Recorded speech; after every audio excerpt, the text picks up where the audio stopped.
This is Pet Life Radio. Let's talk pets.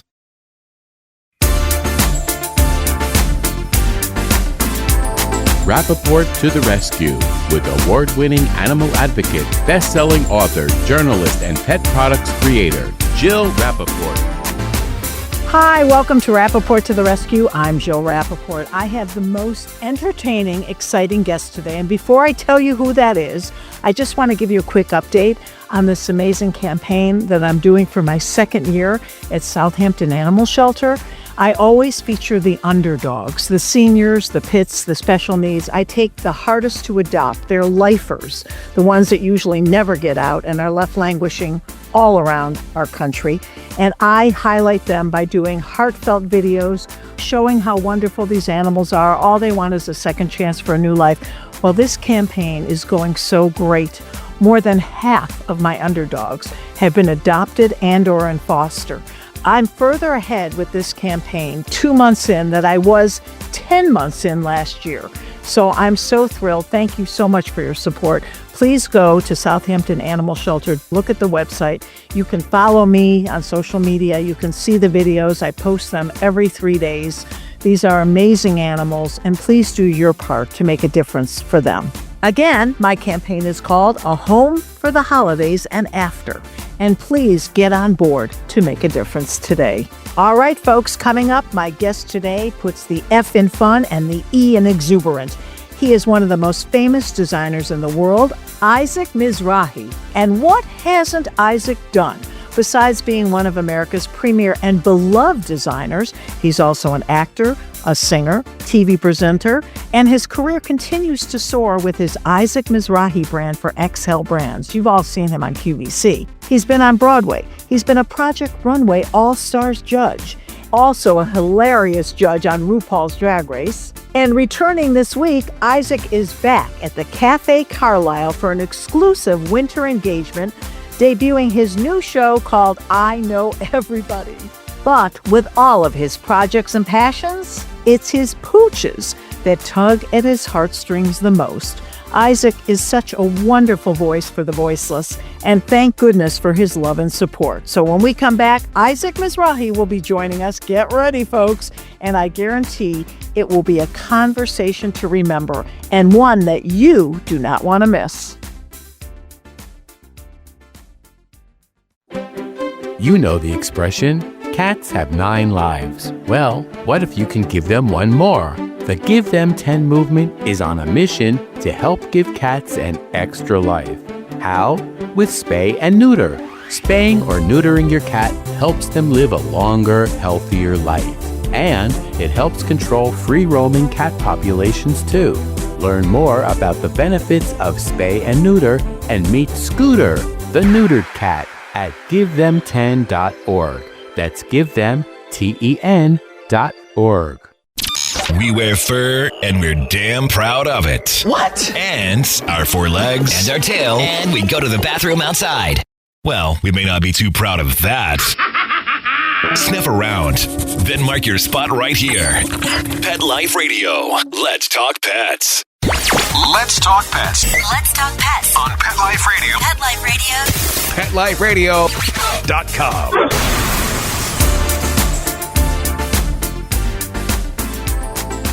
Hi, welcome back to Rappaport to the Rescue. Well, you heard my intro. And folks, if you're in your cars, you might want to pull over because this guy is so much fun and so entertaining. You might find it hard to drive while you're listening to him because you're going to be laughing so hard. Isaac, I am so thrilled to have you back on. Would you believe it's been almost 5 years since you were on the show? Could you believe it's been 5 years? Wow. I mean, unbelievable. What took you so long to come back on? I don't know, darling. I don't know. I have no other life than actually, no, speaking of, I really don't have another life when it's all about my dogs. So we could just do a podcast every single day and I would have more and more and more to talk about. Oh, you got it. In fact, I'd love you to be my regular. Are you kidding? You can be my co-host on this podcast. Okay. All right. Well, talk all about your dogs. We'll talk. And you heard in the intro, you have a laundry list of all your incredible career, amazing achievements, but I know it's the dogs that you care so deeply about. It really is. And, people always say to me, oh, what do you do in your spare time? Where do you like to travel? And, blah, blah, blah. And I always say to myself, like, I don't even like to travel. I mean it. I travel when I have to for work, but when I have nothing, darling, it's all about being here in my house with my dogs. And I have to say, we recently got it, well, about 2.5 years ago, we got a new dog. We got a new child, I should say, Georgie, who we adopted in August of 2020. Oh, I don't even remember. It's 3 years ago. So whatever that is. How many do you have now? Now we have two. Okay. Dean left the earth. Dean left the earth about 3 years ago. And like 2 months later, we got Georgie. And what we discovered very early on about Georgie, aside from the fact that he is absolutely the most charming, funny, adorable creature, is that he doesn't like to drive in cars. He gets really ill. Totally, you could see he starts to drool and he's trying to hold it back. Then finally he barfs, no matter what, even 15 minutes in the car.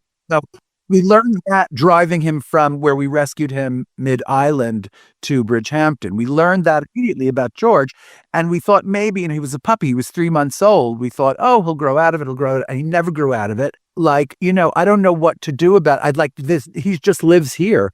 And, there always has to be someone here, whether it's myself or my husband. My husband and myself rarely are together anymore in the city, which is an hilarious development.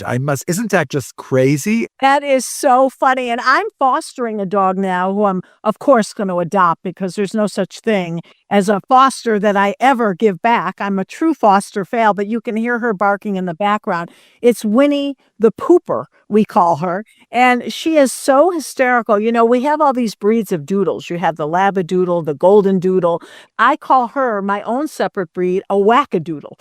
That's good. She is beyond. How many do you have? The last time we spoke, it's so sad. I always had a 6-pack.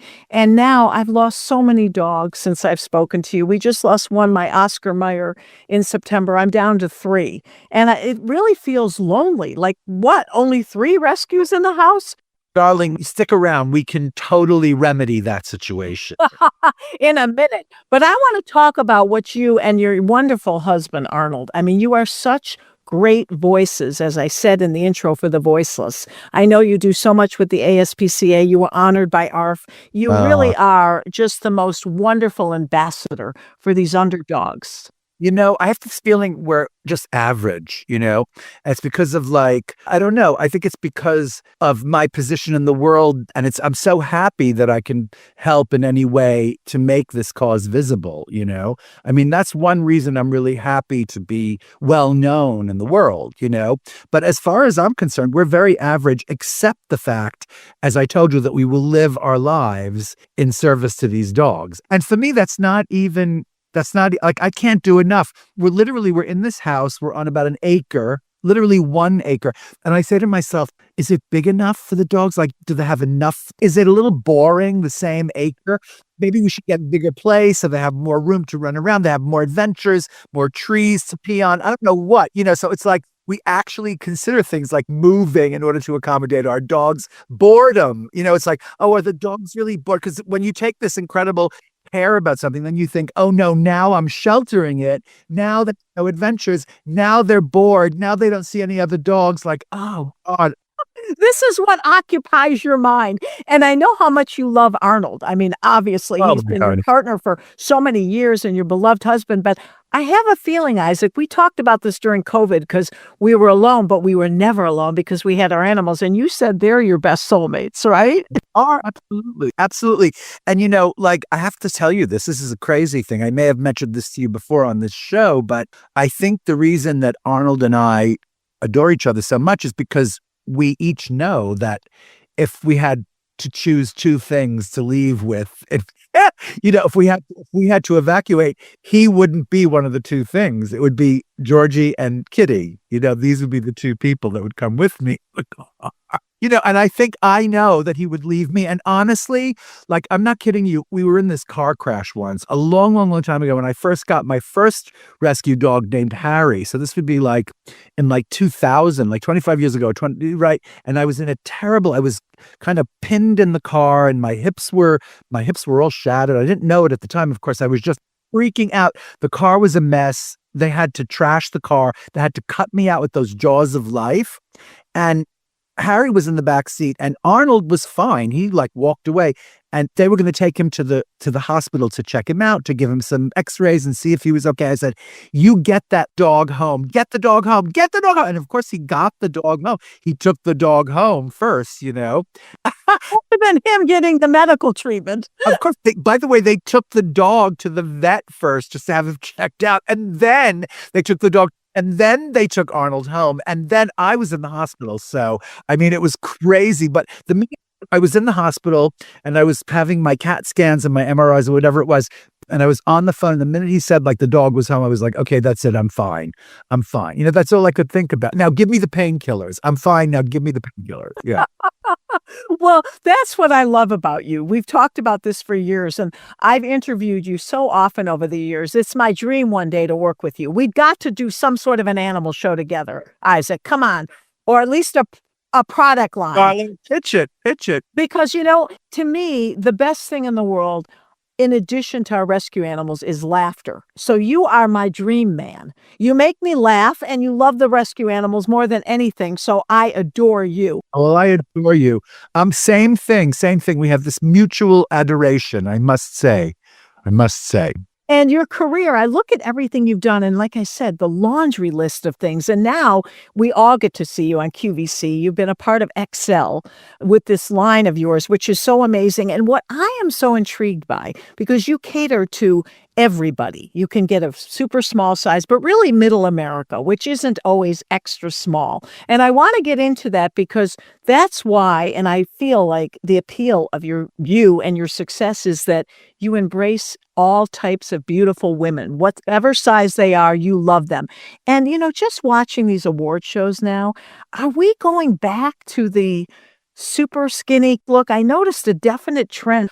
To me, the people who look the best are the ones who don't acknowledge that, you know? I noticed the really young, gorgeous ones are not like the actual movers and shakers. I don't know who, you know, Kat Cohen, for instance, or some. I'm just trying to think of like the ones who I find really fascinating looking, you know? Like I went to see this incredible musical called Death Becomes Her, you know? And they're all gorgeous. You know, Michelle Williams is gorgeous. Right. And she's really thin and she looks incredible in dresses. But then you have Megan Hilty, who's not a 4. She's not a 2. She's probably like a 8 or a 10 or so. She's just a normal size and she looks really, really great. And they don't try to cut things that make her look more svelte or do any illusions.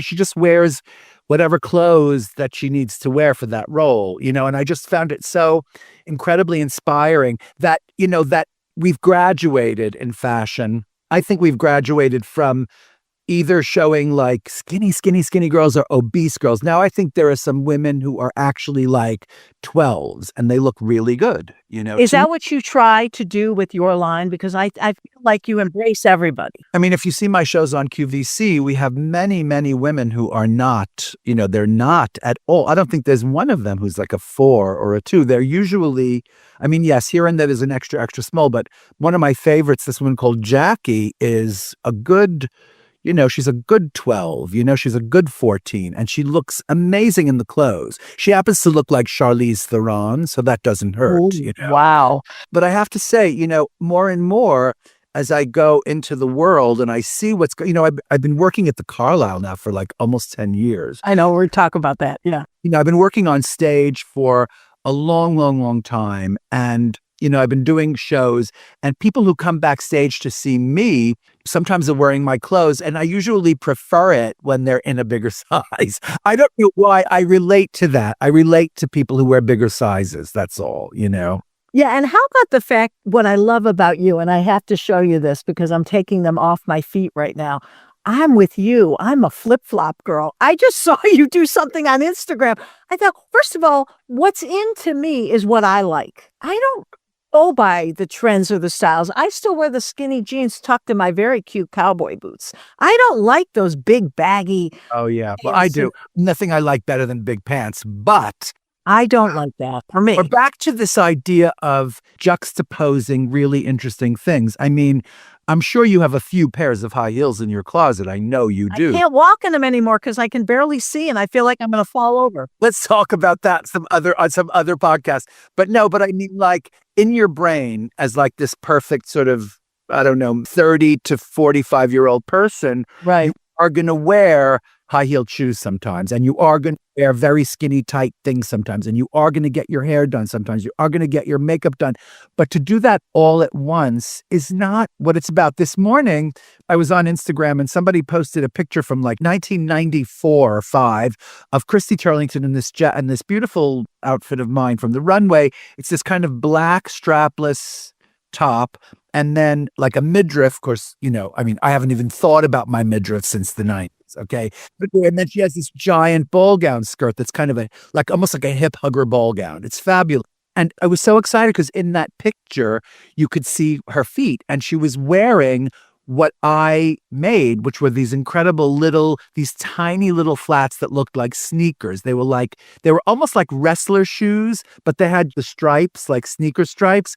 And I actually reposted the image and I wrote like notice shoes or something like that. Because after saying all that about flip-flops and how you want to wear like a ball gown with tree-torn sneakers. I mean, I think that's the way we understood that to be a little bit better than wearing the whole glamorous thing all at once, Like, you would work with the stylist so they could sort of rip it apart a little bit, deconstruct it, like maybe the hair is a mess, which I love. I love messy hair. It's the same thing as a flip-flop, No, but right. No, but you know what I'm saying. It's like something has to be real and tangible and fabulously human, Well, don't you think that's the secret to Isaac Mizrahi's success? Look at all the decades that you have been soaring, literally, and reinventing and recreating. Wouldn't you say the secret to your success is that you really talk to what America wants and what they want to hear? Maybe so. That could be. I'm glad you say that. Of course, like, as a person who constantly is creating things and appearing places, and I sing and I tell jokes and I write a lot. I'm producing a lot of television, etc. I only just do what I think I should do. I don't step back and go, what's a good, important message for right now? I don't really do things like that. I just go like, oh, well, here's the funny joke, or here's the plot, or here's the song, or here's the dress. It's always something that reveals a kind of vulnerability, but I don't try is what I'm trying to say. It's just, I guess I'm such a mess that I can only do these kind of crazy things that reveal my vulnerability, Well, I've always said from day one, my first interview in the 90s with you, That was a long I time. can't believe you don't have like a late night talk show, something well. on Bravo. The personality, honestly, Isaac, everyone agrees with me because you are just so damn funny, and your everything you say is just so engaging. Time to get a show. Now, I know you got a million things going. I think you're right. Honestly, so the next call I'm going to arrange with you and my agent, okay? You can tell my agent about that. But Well, you're doing all these things. that's right. No, it's always something I'm thinking about because I did love doing that talk show. I loved that. That was I think, like my favorite thing. But I think you're right. I think maybe the thing is maybe to try to find a late night situation because then you can really just say whatever you want. And it's better. It's better if you say whatever you want. Yeah. Yes, and just be you. Well, that's the truth. And I started as a performer, as I told the story so many times. I was a kid doing female impersonations in like the garage, and people would come and see me do like Shirley Bassey, Then I went to Performing Arts High School and I was an actor. And then I went to Parsons. I mean, it's a long road here, And in 1998 or something, when I made this major shift I was trying to make a major shift into show business. And I started, booting up my one-man show, and I started booting up this talk show that I did for like 7 or 8 years. Where did the talk show run again? What It network? ran on Oprah's, what was it called again? Oh, Oxygen. Oxygen. And then it was on Style. First it was on Oxygen for like 4 years, then it was on Style for 3 years. But anyway, the point is, that when I was doing all of that, it was like a conscious kind of a shift into something back, to what I really, really wanted to do. And in the interim, like it's very hard to separate one's love of something. I love clothes. It's like some people love to cook. By the way, I love to cook. I know you like to cook. Do you like to cook? Are you kidding? I think Carrie Bradshaw in a Sex and the City, she had the best line that she uses her oven for storage. Right. For her Okay. clothing. I don't know why I thought you liked to cook. Oh, God, no, I'm the worst. I don't know how to do I really anything. like to cook. But in other words, like there are some things that you're just not going to stop doing. I'll probably never stop doing clothes because I really like them. So if there are people out there to buy them, then I will make them, So even as I transition into another kind of creativity, there's no way I'm going to drop it because also it's who I am. I remember I was doing the costumes for that show on Broadway called The Women. It was a revival in 2001. Okay, so that's how long that was ago. And it was with, Cynthia Nixon and Kristen Johnston and the fabulous Jennifer Coolidge. It was a lot of people. And we were all at Un Deux Trois one night. There's a restaurant in the theater district called Un Deux Trois where everybody goes after theater. And I saw Cindy Adams, the crazy, wonderful columnist Cindy Adams. She's in her 90s now, right? Got to be in her 90s. And I went over to say hello. She was like, Isaac, darling. And I said, I'm trying to transition. I'm trying to go into show business now. She said, darling, do not leave the fashion thing in the dust because that's the car that drove you to the party. You never leave that car. You do not leave. And I was like, and it was so annoying. I wanted to say, hey, Cindy, get with it. This is my life, But she was right. She happened to be right, so. The old adage, never give up your day job, right? Right. Don't leave your day job. Exactly. Yeah, but honestly, Isaac, I've said this to our dear friend, mutual friend, Linda Lambert. There is a talk show out there for you, and it's just waiting to be born. I think, you know what? I have a really good idea. We're going to maybe start pitching something soon. So stay tuned. I see it on E! or Bravo, and please take me along. I could be your pet reporter. Oh, I love that. Okay, you can be the bartender. You can be the bartender. But wait a second. But you know what? By the way, speaking of Linda, isn't she the most inspiring person? Linda's my gosh. Just for her love of animals. Like literally you could text her at 3 a.m. and go like, I was thinking about you, and you'll get back 5 memes of like animals in danger. And could you please give money to this charity? Like that is now she is really, really exemplary. Unbelievable. And for our audience that doesn't know Linda Lambert, because Linda prefers to really be out of the spotlight. She's a board member with the ASPCA. Well, Linda has to be in the spotlight for a minute because you were talking about exemplary people. And it's like, she is really, really exemplary. Yes. And what I love about her, she is pure save those animals. She's like us. She wakes up in the morning. It's my oxygen, so she's right there with us. And of course, right now, those poor animals in LA. I mean, you see one more horrible footage of a bunch of cubs coming out of the forest. Oh my God, with a firefighter. And you think like, Jesus, and horses running around not knowing where the hell to go. I mean, it's just so, so I feel like that's an incredible, incredible thing to focus on. Because of course, like when these things happen, the first thing you think about is your family and your. But they are our family. People, right? But for me, the first thing I think about is animals, like what is going on with those animals. Yeah. And it's so important because, again, the wildfires you watch and you're holding your breath, hoping not to see those images and hoping that they have gotten to safety and people are taking them in and taking care of them. But it's our worst nightmare. It just keeps us up all night thinking about it. I mean, the poor people, thank God, humans have the ability to get in a car, get out. But if we don't take the animals, what happens, right? I don't know. And I have this fantastic story about a friend of mine, Janine Robbins, who when 9/11, so that's also years ago, right? 9/11. But she tells the story about how when she was evacuated, she lives across the street from those buildings that went down, right? Literally across the street. She lived in Battery Park, right? And they evacuated them when the towers went down, and she was with her baby. She had her baby and she had her dog, right? And she got to the bus that was taking them to to the ferry to Staten Island or wherever the hell they were going, because everybody was evacuating to Staten Island or something quickly to get them out. And she got to the bus and the guy was like, you can't take your dog. I'm sorry. And she was like, well, if you can't take the dog, then me, the baby, and the dog are staying right here.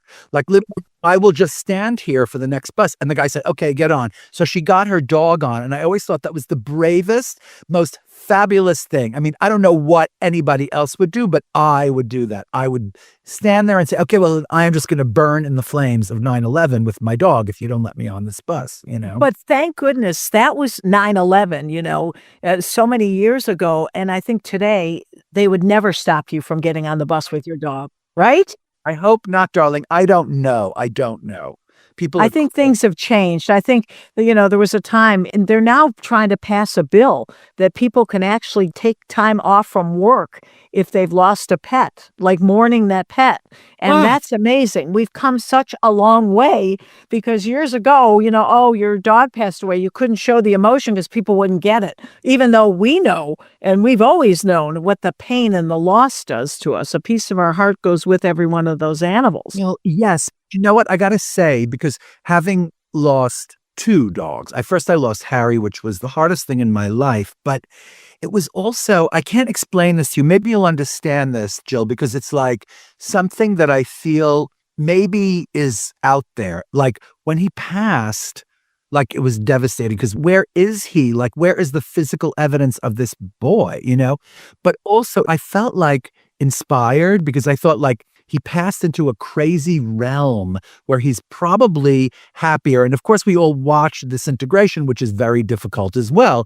And the minute he couldn't see and he couldn't eat and he couldn't move and he was messing himself and it was a mess. And finally, we have this incredible vet and she came and she put him down. She was like, I can't believe you waited this long. It's like, really, next time, maybe give it a minute, But the point is, like, when he finally passed, I did feel like the spirit was very much, and I swear to you, like, I know this sounds crazy, I still visit Harry. I still have talks with Harry.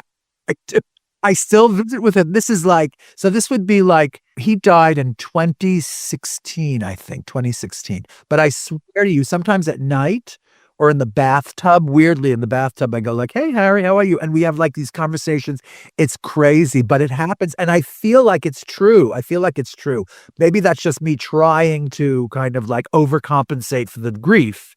I love that, though, and I believe you. I believe you really feel it, and you're having these conversations. What does Arnold say if he's walking by the bathroom and hears you talking about it? Oh, my God, Arnold, don't even ask. Poor guy. I mean, and it's funny because we had these 2 dogs called, well, first I had Harry, and then I met Arnold, and we got Dean. He got Dean. Dean was like this little beagle, and he was the cutest boy in the world, but he was a monster. He just did the meanest. He was hilarious and just a little too smart. Like they're so smart that they just are nasty. He was a little nasty and he wouldn't shut up. He was very vocal and loud. And when he passed, as relieved as we were, the loss was greater because of the big personality, the big giant humanness of the personality. Like he was a dog, but he was also part human because he was so, I don't know what, like argumentative and like, malevolent. I mean, he really was. He was a monster. But when he died, boy, and it was like we were fighting till the last second. Me and Arnold were screaming the night before he died, like, don't you dare move that. Don't you dare move that. Like, keep him on his blanket. He wants it. It was like, it was crazy. And then the next morning he died. But it's like, it's funny. It doesn't matter if they're the sweetest people in the world. If they die, like even the monsters, you miss those more, I've discovered. Oh, I love the feistier they are, the better. Ew, the worst. I love the little devil dogs. I scream laughing. It's like you come home and the house is like covered in feathers because the dog, I'm screaming laughing and Arnold is looking at me like, really? And let's clean it up. What the hell? What else do we have to do today? Well, talking about your career and everything you've done, is there anything left on your bucket list at this point in life? I have to tell you this. I hate to tell you this because I feel like it makes me sound like a crazy person, which is that I wrote this novel that I'm hoping I'm probably going to take it out like in a couple of months. I'm just finishing it. It's been years. I've been working on it. You know what? I've been working on it in earnest since I finished my memoir. So that was like 2017 or 2018. So I've been working on it like every day since then. But before that, I was collecting this thought. Like I had this just this overarching thought about a thing. So you know what? And so like for literally, I don't know how many years, like I've been thinking about it since like the early 80s, since my 20s, This particular book. particular novel. It's a novel. And Tell me what's the premises. I'm Can not you going to tell tell us? you. Oh, you can't. You can't. Okay. The big surprise in that it's really not about the fashion world, not about the entertainment business, really. I mean, there's a little bit about the entertainment business, but it's more about a bunch of people, like an alternative family. Ooh. And it's really, really interesting. And there's a lot of sex in the book. That's all I'll tell you. It's like every other page is some massive, massive like sex scene. Well, I could see it maybe being a movie, about if it's X-rated, but this sounds very interesting. Wow. So we're going to really get insight into Isaac's wild mind with this Maybe one. Huh? so, maybe so. But when you say what haven't I done? I mean, I've written books, but I've never written. I wrote a graphic novel, but I never, called Sandy the Supermodel. But I never wrote a novel. And this is like my greatest. I hope this happens. I hope this. Who knows? People might not like it, but we'll see. But it seems everything you do gets greenlit. Are you crazy? Oh my God. Well, I've certainly read and heard and watched all of your accomplishments. I mean, I can't imagine anyone turning you down. Well, darling, well. That's a whole other podcast that we have to talk about. I had a podcast for about a year. I don't know if I'm going to do it again. I have to tell you, I admire you so much. It's such a commitment, It is, yes. It really is. It's like a lifestyle, and you're born for it. You're so good. I love your podcast. But the point is, like, I honestly don't know after a while where that leads. I don't exactly know where it leads. Like I was saying, it's a kind of like, but I do know that I would love to do, like you said, a talk show. That would be a really, really, really great thing. I think now is your time to really show them the whole world according to Isaac. I love that. That's a good title too. People should really go to the Carlyle because they really do get the most of you that anybody can get in one place. Do you agree? Yes, I would agree. That is also like either the Carlyle or one of my shows coming up. I have the Carlyle for 10 days, for 10 shows. When is one of the dates? Tell our audience the dates. Are February 4th through the 15th. But then I start going out to Tampa and Palm Beach and a few places. I'm doing a whole West Coast tour in Scottsdale and in LA and in a few places. So I'm really excited about this. I did a tour which was like a miniature version of what's coming up about 2 years ago. But this year it's going to be this massive tour of about like 40 or 50 stops. I'm kind of excited. I know, darling. And so it's a combination of stories, singing, performing, just everything Isaac. That's right, darling. That's right. And the show I'm doing at the Carlyle and going forward into my tour is called I Know Everybody. That's the name of the show. And I do, darling. I swear to you, you could say a word, you could say a name, and I would say, oh yeah, God, I had that crazy thing happen with that person. Or, oh my God, I love that person. Or, yeah, I fitted her in a dress one day and I saw her naked. Or, whatever it is. Like, I have stories about almost every single person you could mention, What's the best story? I don't want to go negative or catty. What is the best story you have to tell us about someone really famous? Well, I'm going to tell you this story about when I was a kid. I mean, it started because I went to Performing Arts High School. I told you that, right? This is not exactly a funny story. It's not funny, but it's true, which is that when I was a kid, I was given the first thing at Performing Arts High School, the first day, we were given this assignment to interview somebody in the theater. And it could be an usher. It could be someone who sells popcorn. It could be like a stage manager. It could be anybody or an understudy or a star or whatever. So I was obsessed with Chicago, the show, which had just come out. This was 1974 or something, right? 1975. And I was obsessed and I waited outside from Chicago. And finally, Gwen Verdon came out. And she not only gave me the interview, she took me to Joe Allen to do you. I mean, like, what about that? Okay.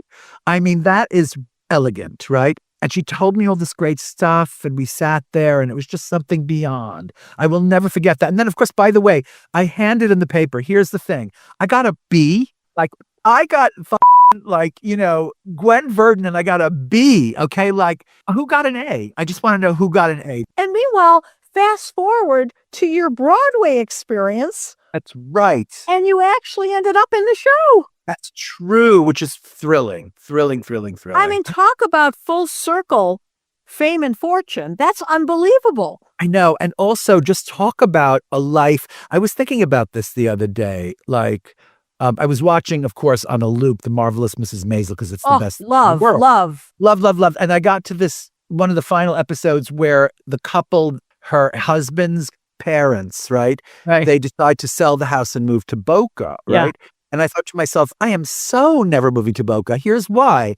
I can never be that far away from Broadway. Broadway is like my obsession, you know? I mean, and so like, you know, talk show, Broadway, I don't know. I have to tell you, Broadway is a huge commitment if you're in a show 8 times a week. That is. But what about like what Billy Crystal did years ago, a one-man show on Broadway? Yes, darling, it's happened. That's coming. That is coming. Oh, this is a big scoop. I see this. Stick around.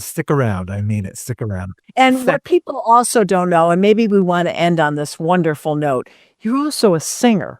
I don't think people realize. No, I mean, you know, listen, I'm not like, you know, Ariana Grande or something. I mean, I'm not that, but I can carry a tune and I feel like, you know, I have a great bit of musicianship in me. You know, I like arrange these songs with Ben and the band. Ben Walzer, who's my incredible musical director and arranger, but I work on these arrangements with him really, really painstakingly. And it's this music that we make that I've been doing since, you know, I had a one-man show off Broadway called Les Mizrahi in 2000, right? For a full year and a half. Like that was on for like ever. And he worked with me on that show. He worked with me every night in that show. And we've been working together since. And it's really, I mean, I'm not going to say I'm a good singer or a bad singer. I think I'm compelling to watch as a singer, you know? Okay, not to put you on the spot, but to end and conclude this unbelievable interview, would you sing us out with something? Oh, what should I sing? Gosh. Anything that moves you, Isaac. Well, we're going to kick it off. No, what am I going to say? Okay, how about this? Where has the time all gone to? Haven't done half the things we want to. Oh, well, we'll catch up some other time. How about that? Oh, that was beautiful. I love that. It's Leonard Bernstein and Comden and Green. Oh, what a fabulous way to conclude the best interview, as always. We are going to do something together, Isaac, and I want you to be a regular on this podcast. Please. I do. I really love it so much. You just ask and I shall appear. Oh, Isaac, you made my day. And I promised my audience just the most exhilarating, entertaining interview. And we delivered, thanks to you. Yes. You're the best. Thank you so much, Isaac, and continued love and support for our animals in need. You're an angel on earth. Okay, listen. And, you know, we know 3 dogs that could use to make up your 6-pack, darling. We know a few dogs out there that could use a home. So okay, we'll talk, right? Isaac, thank you so much. My love to Arnold and your fur angels, and just continue with your dreams and passions. We just want more of you. Okay, thank you. Thank you so much for joining us today on this incredible Rappaport to the Rescue podcast. Let's Talk Pets every week on demand, only on PetLifeRadio.com.